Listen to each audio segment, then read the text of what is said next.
ہم لوگ بھی کتنے ساتھ ہیں، ہم نے اپنی خوشیوں کی چابیاں دوسروں کے ہاتھوں میں دے دی ہیں، اور پھر اللہ سے شکوے کرتے ہیں کہ یا اللہ ہم پریشان ہیں، اور سکون ڈھونڈتے ہیں، سکون بھی ان لوگوں سے مانگ رہے ہوتے ہیں جو خود بے چین ہوتے ہیں۔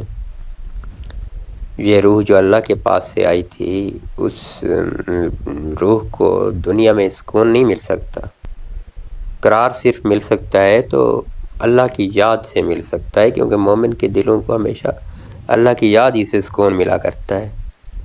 ہم نے ساری کائنات کے غم، پریشانیاں اور بے چینیوں کا بوجھ اپنے سر پر اٹھا لیا ہے۔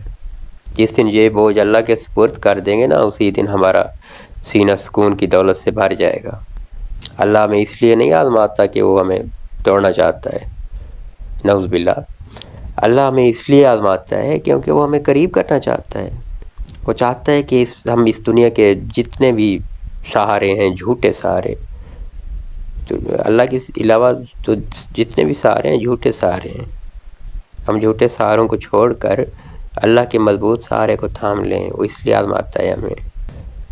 باہر کی دنیا کو ہم نے بہت سجایا ہے، باہر کے گھر کو بہت سجا لیا ہے، اپنے اندر کے آنگن کو ویران چھوڑ دیا ہے۔ ہماری روح پکارتی رہتی ہے، ہمیں اس مالک کی طرف بلاتی رہتی ہے جو ہماری شاہ رگ سے بھی زیادہ قریب ہے۔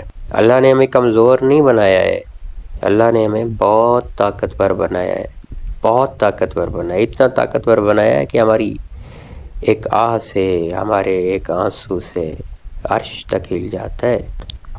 ہر مشکل کو آسانی میں بدلنے والی ذات آج بھی وہی ہے، اللہ پاک کی ذات ہے جس نے حضرت ابراہیم علیہ السلام کے لیے آگ کو گلزار بنا دیا تھا۔ وہ ہمارے دکھوں کو سکون اور راحت میں بدلنے پر قادر نہیں ہے، یقیناً وہی ہے، قدرت بھی رکھتا ہے اور بدلے گا بھی انشاءاللہ۔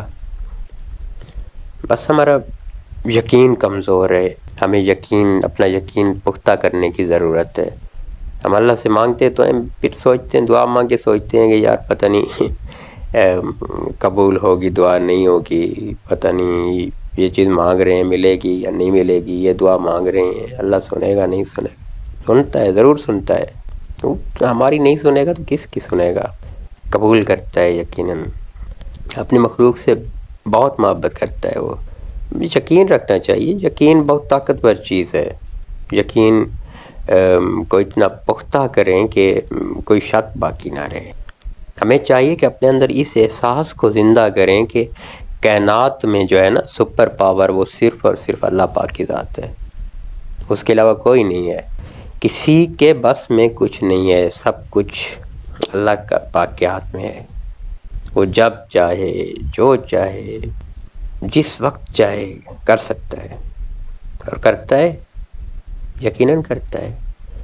اس سے کوئی پوچھ نہیں سکتا، اس کے حکم کو نافذ ہونے سے کسی میں اتنا دم نہیں ہے کہ اس کے حکم کو نافذ ہونے سے روک سکے۔ روکنا کیا، وہ کوئی اس سے یہ پوچھ بھی نہیں سکتا کہ یا اللہ آپ نے ایسا کیوں کیا۔ جو دل چاہے اس کا وہ کر سکتا ہے۔ پوری کائنات کا تنہا مالک ہے، اور اس نے اپنے حکم سے کن کہہ کر بنا دیا ہے کہ کچھ تھا ہی نہیں، عدم سے وجود میں آ گئی کائنات۔ اس پر ہمیں توکل رکھنا چاہیے، بھروسہ رکھنا چاہیے۔ یہ نہیں ہے توکل کہ ہم پریشان رہیں، توکل یہ ہے کہ ہمارا دل یہ گواہی دے کہ میرا اللہ بہتر کرے گا۔ جب ہم اپنے معاملات اللہ تعالیٰ کے سپرد کر دیتے ہیں نا، تو اللہ تعالیٰ اپنی شان کے مطابق ہمارے سارے معاملات حل فرماتا ہے۔ اللہ تعالیٰ اپنی حکمت سے راستے بناتا ہے۔ کبھی کبھی وہ ایک دروازہ بند کرتا ہے تو پتہ بھی نہیں ہوتا 10 نئے دروازے اور اس سے بہتر دروازے کھول دیتا ہے۔ اس کی حکمت پر بھروسہ کرنا چاہیے ہمیں، کیونکہ صرف اللہ ہی وہ ذات ہے جس کے پاس ہمارے ہر مسئلے کا حل ہے۔ بس سب کچھ اللہ پاک پر چھوڑ دیں اور کہیں یا اللہ میں تیرے فیصلے پر راضی ہوں، بس تو مجھ سے راضی ہو جا۔ جس دن اللہ آپ سے راضی ہو گیا، اس دن کائنات کا کوئی غم، کوئی پریشانی آپ کو چھو بھی نہیں سکے گی۔